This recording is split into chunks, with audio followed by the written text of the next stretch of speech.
So, it's a mix of Spanish and Tagalog. So, yung El Palacio came from the Chabacano, no? Kung makikita po ninyo, yung theme natin is very Palacio-like.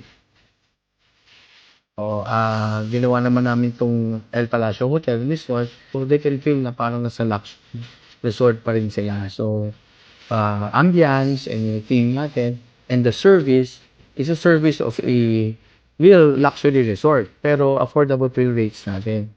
So, meron kami tinatawag na Caviteño rates, 2,500 lang yung overnight stay from the regular rate of 3,500. So, they can just present their IDs na Caviteño sila. So, I can say na itong El Palacio Hotel is isa sa mga hotel na kumpleto, no, dito sa area namin at very affordable ang rates. And of course, the restaurant, itong Brickwood is open from breakfast, lunch, and dinner. So, sa mga gusto mag-stay po sa amin, pwede nga kayo mag-book through our online apps, yung agoda.com or booking.com, anywhere in the world. Inaantay po namin kayo dito. Very welcome po kayo. And you can enjoy the amenities and enjoy the Caviteño hospitality.